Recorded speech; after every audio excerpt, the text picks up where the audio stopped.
Hi, today we will be getting tips and advice on how to make a marriage work after infidelity coming up.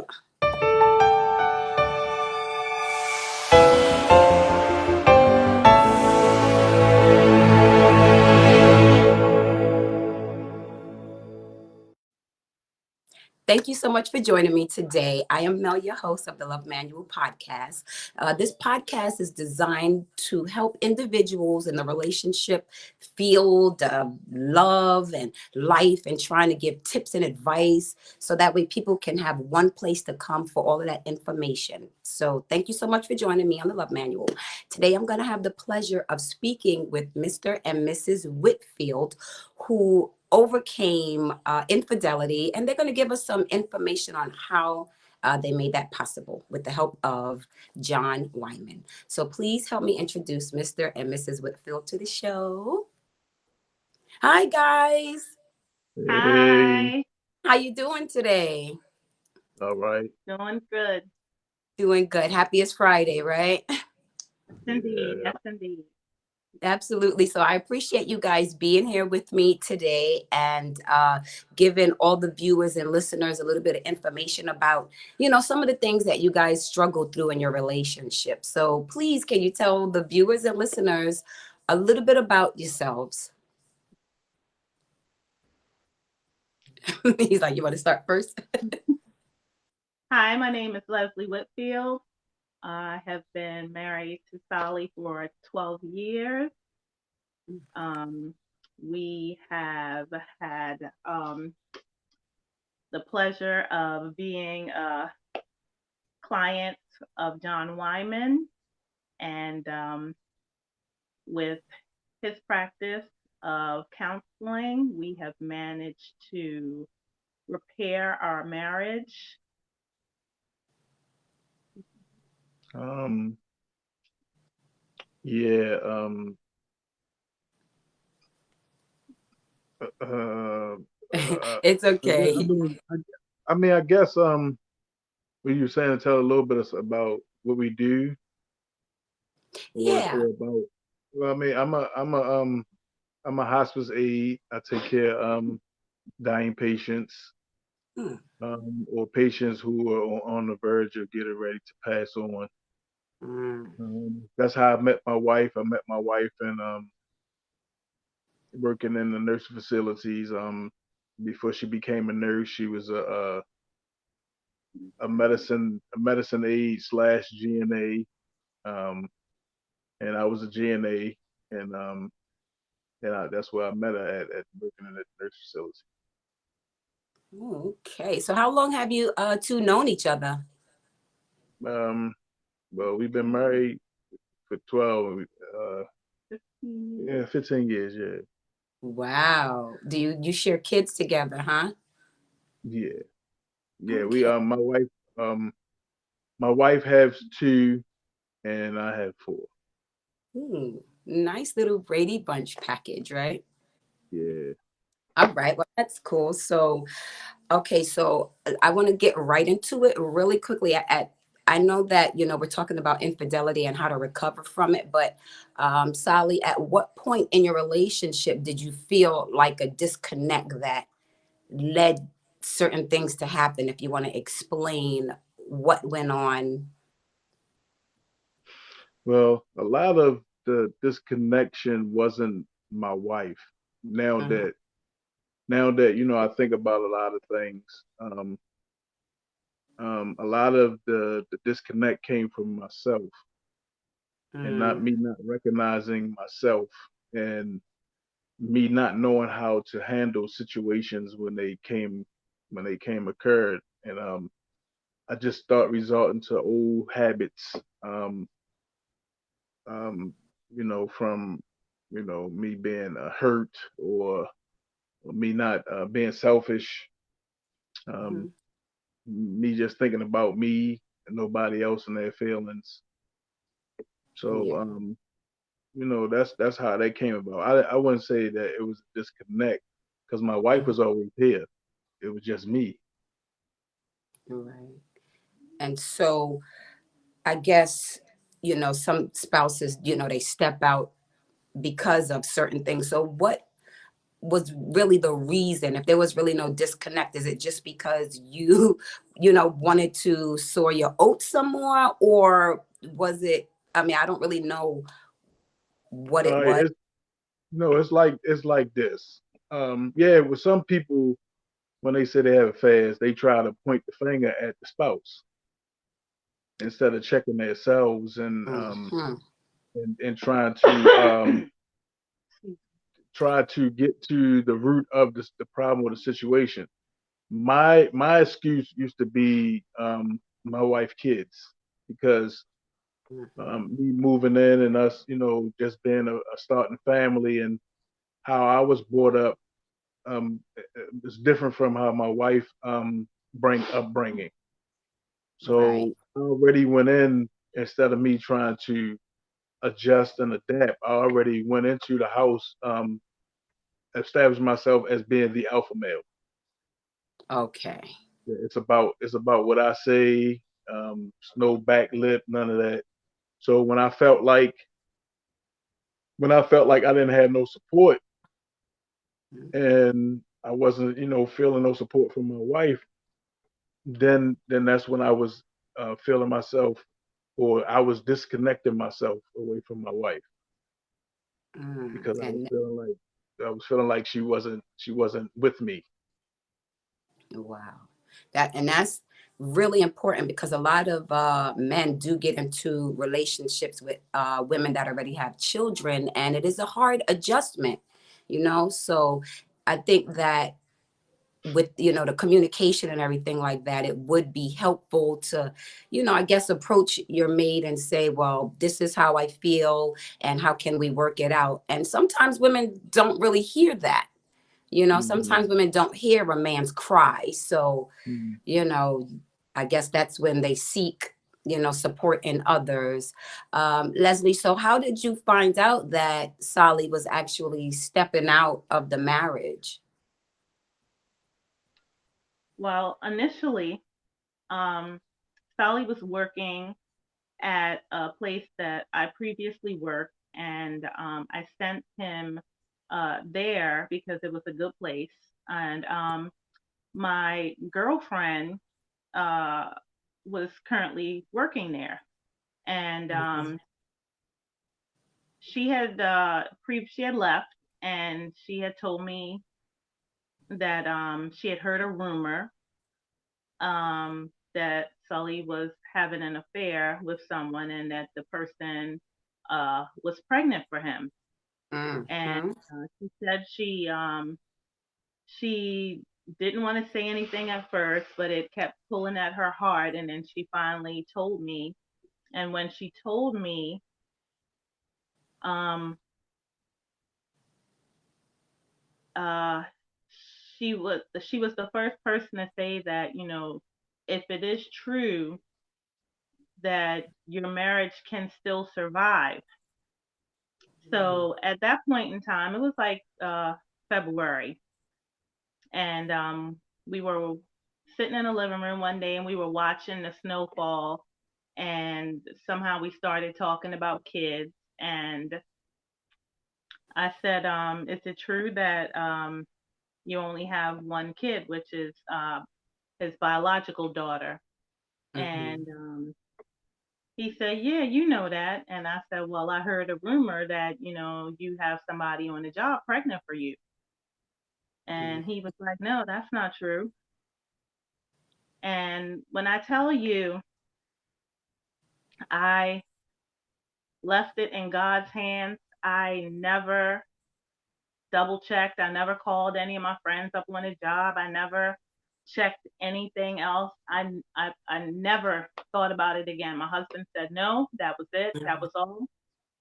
And 6 months later, um, I had been working day shift, and Sully had been working evening shift throughout the first few years of our marriage. So he Mhm. was finally about to come on to day shift, and I was looking at it like it was going to be a new start for us, a new beginning. We'd be able to spend more time together in the evenings and all of that. So I was excited. Mhm. And on that same day that he started on that Monday, I started getting these weird messages from somebody telling me on through Facebook that I need to know what my husband is doing, and um they wanted to talk to me. And when I was like, "What is this about, Sally?" He would act like he didn't know. And Mhm. eventually, the person was sending me more and more messages, and then they started sending me pictures. And uh, sure enough, it came to be that Sully was having an affair with someone on the job, and that she did have a child for him. Mm. Wow.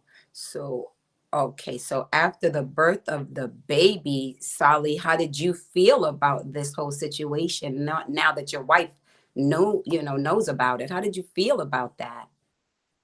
Um, During that time, um, I was in a real bad place. So again, like I said, um,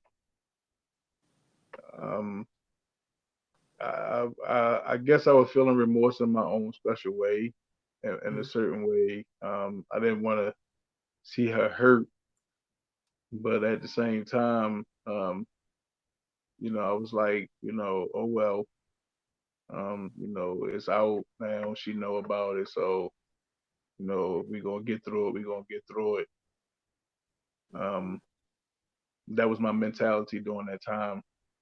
Um, that's how John came upon. And she was like, we need counseling, and Mhm. she told me find us a counselor, and it was just God's grace that when I looked through this what was it 10 it begins with a T or something, and I saw John name. I ain't even looked scroll through. I just saw him. I just hit the button, and then next thing we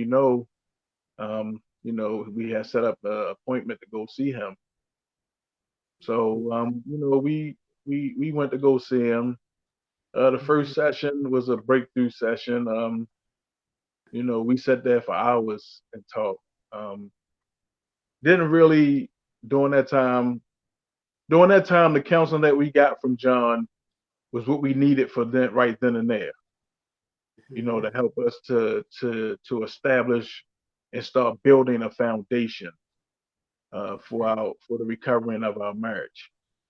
It wasn't where it was fully built, but it was the start of a foundation. Absolutely. Well, I guess the both of you agreed together that counseling was necessary. So, Oh, oh yeah. after, so was that after the birth of the baby, and was there infidelity after the birth? Well, no.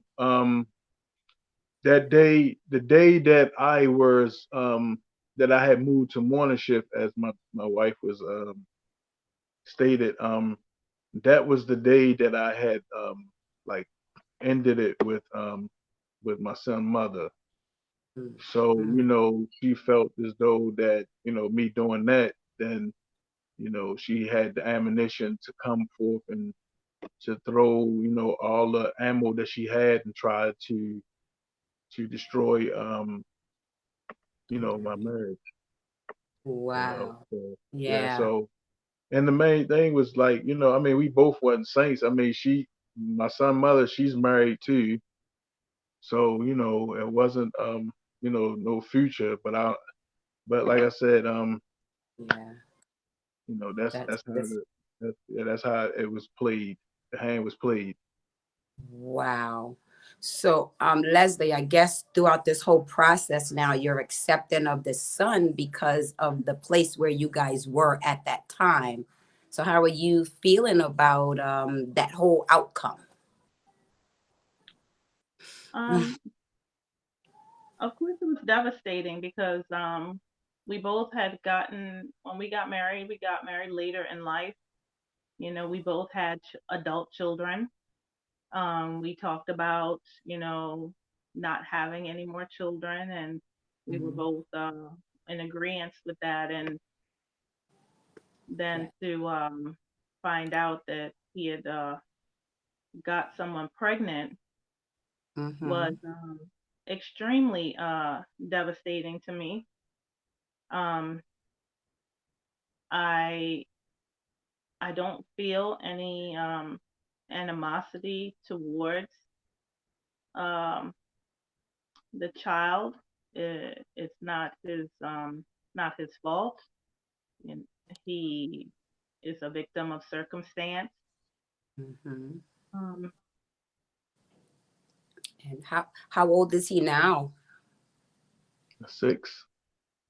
Okay, 6. So I guess you guys still working on your marriage and trying to communicate a bit more in order to have each other understand what you guys are feeling. What are your like day-to-day steps to keep this marriage together? How does that look? Well, what I do is now, because I wasn't a real good listener in our Mm. communication. Due to this process, I found out that I'm a narcissist. I don't know if you know what a narcissist is, but you know, they not a good they not good people. That So was that's why cute, that's but I why I don't know. was saying, right. So that's why I was saying, during that time, you know, um, when my wife found out about, my son, my feelings, was like, you know. Right. So when I found out, that I was a narcissist, I knew that I had to change right away. That Yeah. I couldn't continue to be that person that I was. That I had to be more, have more feelings towards my wife, show more empathy, to show her that she's worthy and that she's worth um, more than I can give her, or anybody, and showing her that she's my queen, and that I respect her, and that, when she talks to me, that, I try to understand how she feels.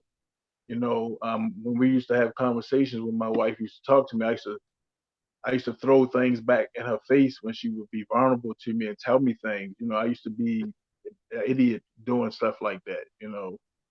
So, Yeah. now that when we talk, I don't throw nothing back in her face. We talk about it, or we try to come with a resolution to the situation, and letting her Mhm. know that I hear her, and that, if I'm doing something wrong, that I would try to change it, or I will change it. So that she knows that I'm putting her first, and that, we don't have to go through that situation anymore. Oh, I love that, Sally. That is good, Leslie. So, how are you feeling about the change, and what advice would you give women, that are going through this something similar? What would you tell them? wow. Um, um, I I said a lot of prayers. I said a Yeah. lot of prayers. I prayed for my marriage. I prayed for my husband. I prayed for myself.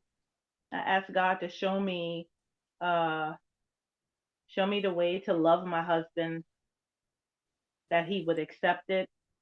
Show my husband the way that he could love me the Mm. way I needed to be loved, Yeah. to understand, to listen, um, that it was okay for him to be vulnerable with me, that uh, he could trust me. Yeah. I would tell women to search their heart and see if they're really willing to put in all the work that Mhm. it's going to need to save your marriage. Because Yeah. there's going to be days that you don't like your husband. It's going to Hmm. be days when he don't like you, and you're going to have to know how to treat each other in the days when things aren't great. Right. Me now what I do is that I don't try to be disrespectful to my wife when I feel like she's doing something that I don't like. I think about first before I react, because I'm a reactor. Soon Mm-hmm. you say something to me, boom, I just go straight, from 0 to 1,000, like in 0.0 seconds. Wow. So I just, I still respond to her. I won't ignore her, but I Right. don't have, I wouldn't like, I don't have really a lot of conversation, because me knowing me, and so I don't say nothing that I can't take back. I Okay.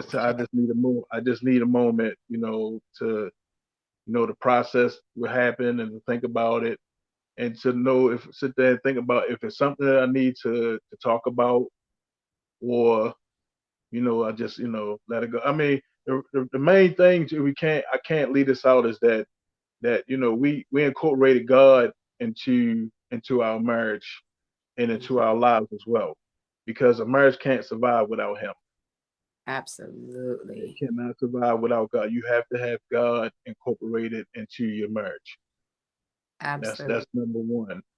And that infidelity that we talking about, that's one of a couple that I've had. Um, Yeah, I think you misunderstood her question when you know, she was asking you was there more infidelity, and you made it you answered the statement as if it was just just with your one thing. son's Oh, mother, oh no, oh but no, no, no. it was multiple. Because Okay. after my son,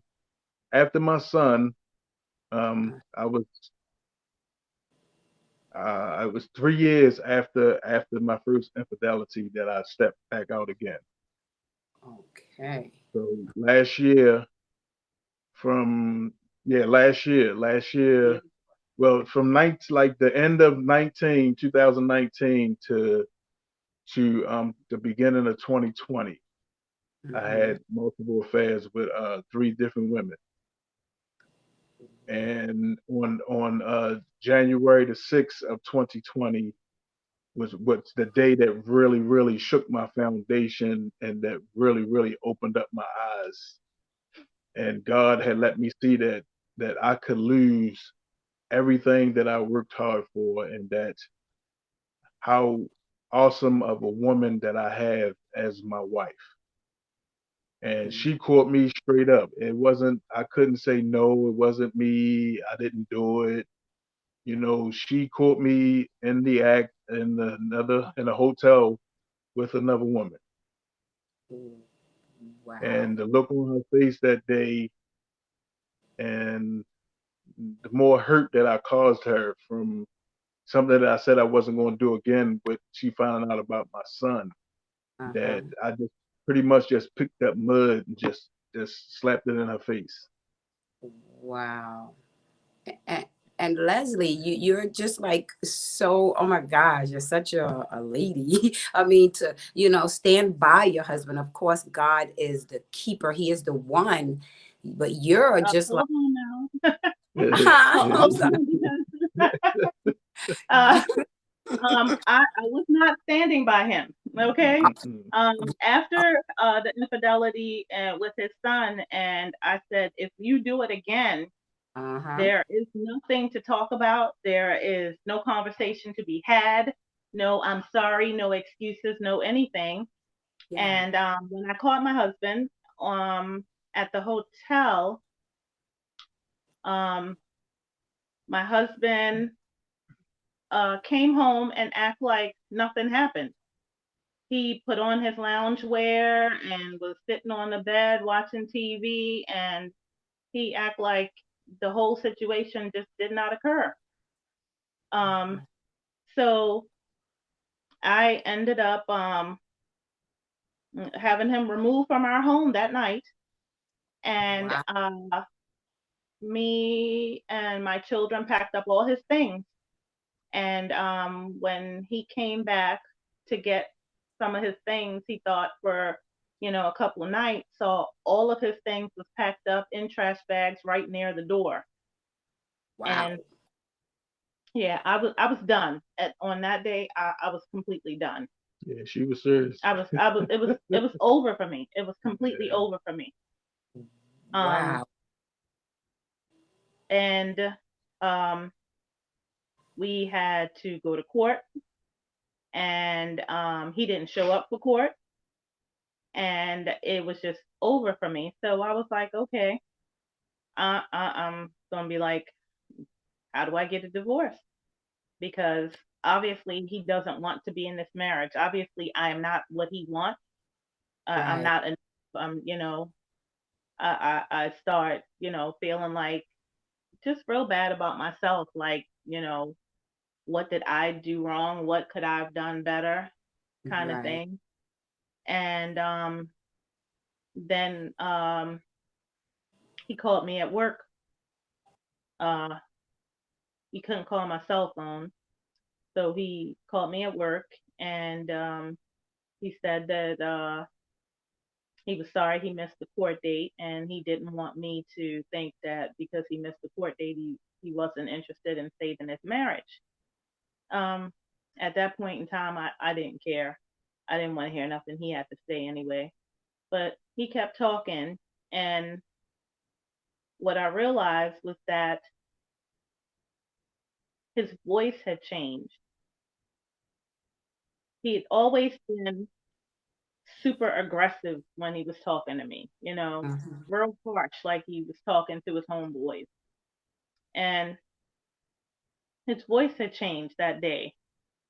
And he said, I don't know why I do the things that I do. And I said, I know why. It's because you're a narcissist. And he didn't know what a narcissist was. And I sent him some information to read.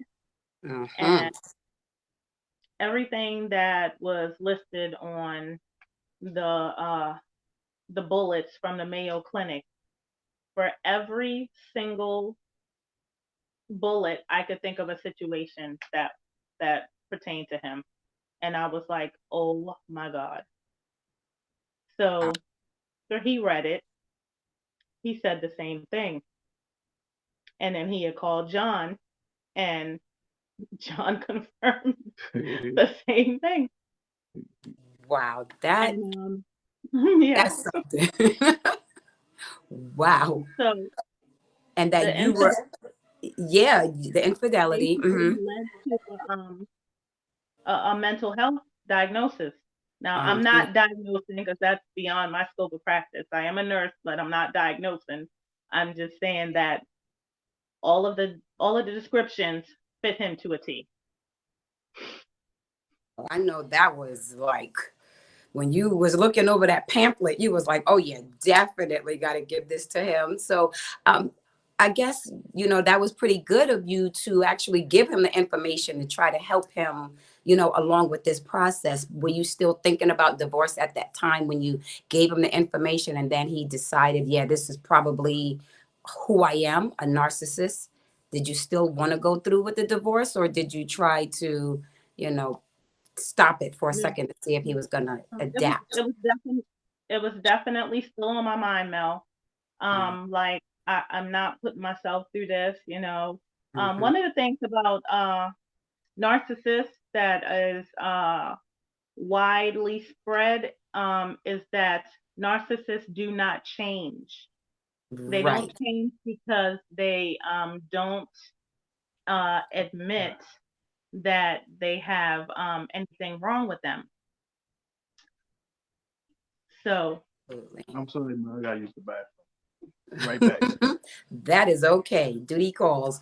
So, Leslie, how is your marriage now? How do you feel like your marriage is right now? right now it is better than it has ever been. Mm-hmm. We are able to talk to one another. We're able to have conversations, even difficult conversations, without it turning into an argument, any type of blame game. Um, just the fact that Sully's eyes are open now to Mm-hmm. being more understanding and listening, we have Mm-hmm. been able to tackle so many so many things that were sources of conflict in our marriage. and be able to talk about it without having it turn into a major disruption. Yeah. I I like that. You know, a lot of people don't really understand when people say, "Oh, he cheated, but I'm staying and we're working through it." Sometimes it is best to give it a chance, especially if you have so much history together and you know deep down that there is a good man inside of him, you know, and you just really don't want to let that go. You know, I guess it really depends on your compatibility and, you know, how things progress as you guys are trying to fix everything. So, um, I mean, it is an amazing story. And when I met John and he told me about, you know, Solly and you, I was like, oh, yeah, I definitely want to meet them because I think women and men need to hear how you can overcome infidelity in a relationship, in a marriage, you know. So I really appreciate you guys taking your time to do this. And I wanted to ask, what are some of the things that you wish that you could change from back then? I mean, even though you guys are working on things now, but what do you think was the number one thing that you would change in your marriage previously before the cheating started? But mine would be the vulnerability to my wife. Mm-hmm. Me not, carrying her like, she's one of the, like she was out to get me.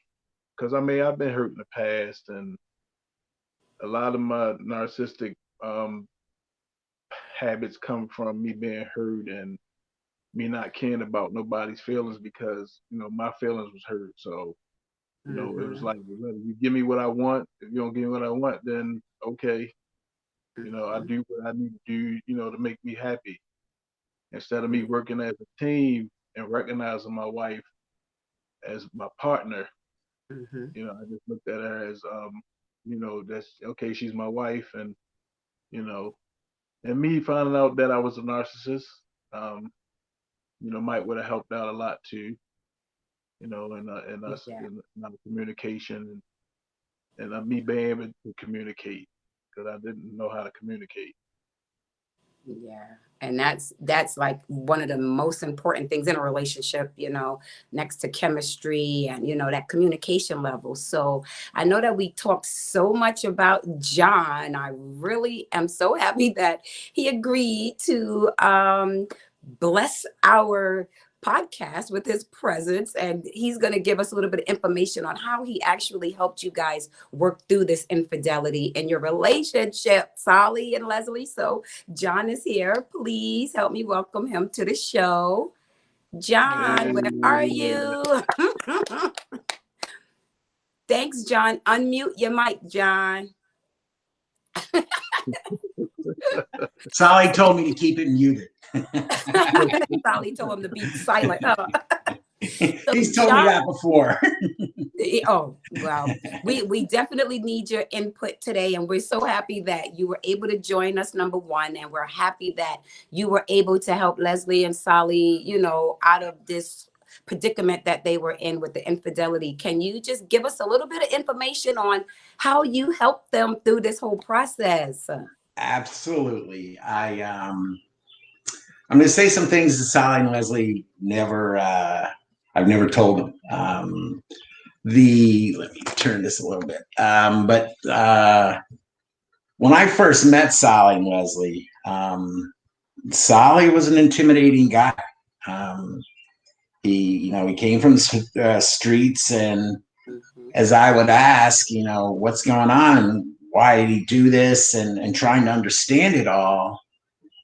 I'll never forget one time he said to me, I feel like I'm being interrogated here. I don't need this. I'm being interrogated. And he was tough, and it was kind of, I had to walk on eggshells a little bit. And it was such a conflict for me because I saw Leslie's pain. I saw it, and I wanted to help her. And the strength she has is incredible.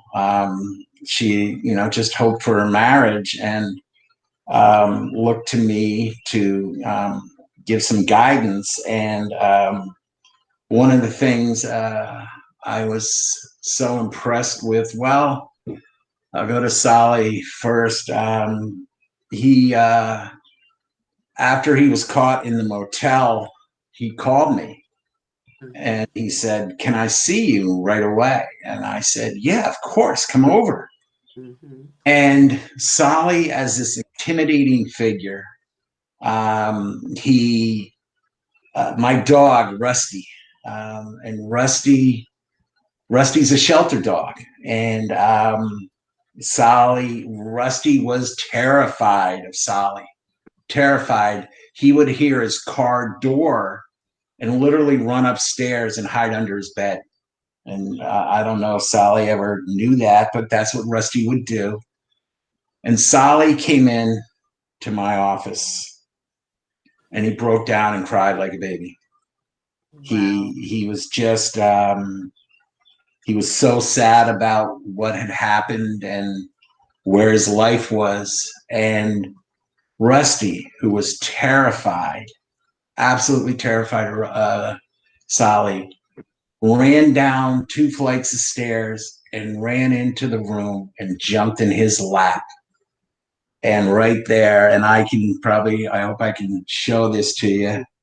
I don't know if you can see it. Tell me. Yeah, and kind of see. Yes. You gotta bring it down some, John. Bring it. Yeah. Right Wow. there. No, bring it up a little There bit. we Right go. There there. you go. Look, Dog. they're looking at each other, and I'll never forget that. You know, well, both of them, became friends. I'm sure Sally misses Rusty. And, when we started to talk, as I said initially, there was a little bit of eggshells walking because I didn't want him to leave. I didn't want him to get up and say, "John, the hell with you," and walk Right. out. So, when he came in alone, I felt like I had to really tell him the truth and confront him. And I was lucky enough to work with Dr. James Masterson for 9 years. And Dr. Masterson he was one of the original theorists of narcissistic personality disorder. And I remember saying to Solly, if you want this marriage, you're going to have to know Masterson better than I do. And he said, "Okay, I will." And with all the narcissists I've seen in all the years I've done this, Solly is the only one I've ever seen who has mastered this. To use there's a pun, but he really has. He's a different person, and typically I tell people, if they say, "Oh, my partner's a narcissist," I'm like, "Look, if they don't want to do the work, I'll tell you one word: run far, run fast." Right. Because they have to do the work, and most of them blame their partner, so they never do the work. And another memory I had, 3 months into working with Solly individually, Leslie called me. And Leslie sounded upset with me and said, "John, what have you done to my husband?" And I was like, "I'm sorry, Leslie. I'm sorry. Oh my God. She's like, "What do you, like, what do you mean? What do I have done to him?" And Leslie said, "John, he's a completely different person now. He listens to me. He doesn't get upset. He's really good." And I was like, "Okay, are you happy?" And she said, Right? "Yes, Are you happy yes." with the change? And Leslie also, I do something called Fab Fives, and Leslie was part of a group of 5 women who were victims of infidelity. And when I have them come into my office, I have them go through a metal detector first, as being the only male. That's funny, John. So, and these 5 women share their stories, and Leslie was incredible. And, I guess I have to say that the work they've done is, I admire them so much. And, Sally has been so helpful. Anytime I can call him, anytime, and he will talk to a client of mine. And right now, he's helping out two of them really well. And he's incredible. He's just what he's done. I, I wish I was. I wish I was half as good as Sally is. I mean, I really. He worked harder than anyone I've ever seen, and he wanted his wife. And the woman Leslie is. Hi, Leslie. Yeah, Sally was the smartest man in the world because Leslie's a real special woman, very special. And she hung in there, and they're now in the promised land. I think they have a better relationship than anyone I know. They're incredible, and Wow. I really admire the work they've both done. And I hope that we're in our lives, share our lives together for the rest of our lives. I have that much respect for both of them. They're really, really special people. Yeah, that's some mutual respect for you too, John. Yes, we do. Thank you. You did the work, Sally and Leslie, not me. Yeah, but yeah, you set the foundation, like I said, and we just kept building on top of that foundation. Yeah, well, thank you. You help plant the seed, and we watered it, and kept it at bay, So Yeah. can't sell Wow. yourself short. And like I Well, said, we appreciate you a lot, and I thank God that He led my heart to picking you as our counselor, and like I said, you're awesome, and I'm thankful that I have you as a friend and as a counselor as well, and yeah, you've been there for me and my wife since day one, and we appreciate you very much. Yeah. well, you That two mean the world to me. And Sherry, she's on the road right now. Right, So, and we that love her too. We can't forget her. Well, and Rusty. Yeah, and Rusty's coming home tonight too. right. Don't forget the okay. dog. That's right. So, go ahead, Mel. John, I mean, your work is amazing, and I'm so happy that you had the opportunity to work with them. And it's a challenge when infidelity takes place, but then when you have somebody that actually want to work on what they have, isn't it a pleasure working with someone who actually wants to put in the work? Yeah, it's interesting when people say to me, I want to say this, I want to make this work. I want to save my marriage. Mhm. My response usually is, well, we'll see. We'll see if they do. And, I mean, again, Sally and Leslie far exceeded that. They did so much. And, this is most of what I deal with, infidelity, connection. But the key word that Sally used um, was vulnerability. Vulnerability is the heartbeat of connection. And it takes a lot of courage to be vulnerable to your partner. And, I will tell you that in that vulnerability, I once said to my wife, if I ever cheated on you, I don't think I could do the work to save us. And she said, well, what are you trying to tell me? And I said, no, not that. I said, I just don't think I could do the work. And she said, you're trying to tell me something. And I said, look, I haven't done the work my whole life. Right.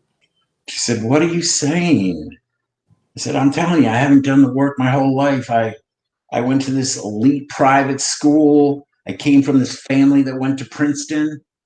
All I had to do was do my homework and sign the application, and I was going to Princeton. Wow. I didn't do that. I got high every day. Wow. I didn't even apply to Princeton. I didn't do that. And I played football, and I didn't give it enough effort. And I had a lot of shame about it in terms of, I just felt like I haven't done the work all my life. And Sherry said to me, John, you have done the work. Don't you see? Look at how you run your practice with the session model where they go for hours. I want them to walk out better than they walked in, and really no one does that. And then she said, look at, I'm coming up almost on a year soon, June 1st, but I'll be a year, a year ago almost, I got my liver transplant. Yes. I waited for 14 years. Yes. And I saw 14 people die having what I have. And I guaranteed the surgeon that I would make it to the table. And I did. And throughout this whole thing, and getting back into this field, and I guess I have done the work. So, but that vulnerability and that truth was so connecting for Sherry and I. It was really, it's something. And Solly has, because he's able to be vulnerable. I lost sight or something happened. But I respect him for that so much, that he's able to do that. A lot of people can't be as vulnerable. It's tough. It's scary. And if that vulnerability is used against you, the person won't be vulnerable again. And that's where, again, Leslie has been amazing. For Solly to have the guts to tell his truth. And Leslie to appreciate it and accept it it's a beautiful thing. It really is. So, yeah. You guys are amazing. I mean, I know Solly and Leslie had to put in that work and make sure everything was going smooth. John, I appreciate you for helping them get to that point of understanding. And you guys, I mean, I'm rooting for you. You're amazing. And I want to, I'm not really nosy. I don't really want to use that word, but, I want to follow you guys a little bit and, just check on a relationship and see how you guys are going, and how you guys are doing, and let everybody know that it can be done with work. And if you are willing to put in the work. Because you could go to a therapist all day, but are you actually following what he's saying? But 90% is the men. It's not the women. The women already ready to work. It's the men that don't want to put in the work. And John to tell you, when I have these guys that he had me talk to them, I get to them. I don't sugarcoat nothing. I don't, try to be no buddy, try to, be nice with the situation. I tell them the truth. Like, dude, you want your woman, you got to put that work in. You got to show it. I mean, because remember, you caused this situation, not your wife, and that's the thing. Ownership. I own me. I couldn't own what my wife was doing. I had to own me, the part that I played in the situation. I had to come to the conclusion that of all the damage that I bought, and let my wife know that, I did this, I bought this forth, So when she feeling a certain kind of day and she having a bad day and she feel like she got to lash out to me, I have to eat that. I can't sit there and get mad because I created that. So who will give me the right to sit there and try to minimize her feelings because of something I created? Absolutely. I like that, Solly. And on that note, I want everybody to know that, it's men, it's women. In order to make it work, you got to really put in the work. I appreciate you guys so much coming on the Love Manual and telling people, the listeners and the viewers, about the things that you guys gone through and how you could get out of it. And if they need to see a marriage counselor, they need to call John. John, you're a miracle worker. Thank you. So, Thank you. absolutely. I appreciate you guys so much. Like I said, thank you. And please, you'll be able to find John. Look in the little comments below and we'll put up his website and all of that other good stuff. I appreciate you guys being a part of the Love Manual today. And, the best of luck to you guys. The best of luck. You can tell Tacky just put a note across. Tacky can call me.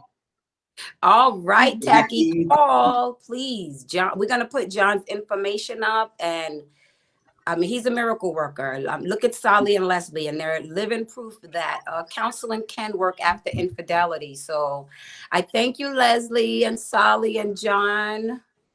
Thank you, Mel. It's good to see you again. It's good to see you too, Sally, John. Leslie, I love you. Love you too, buddy.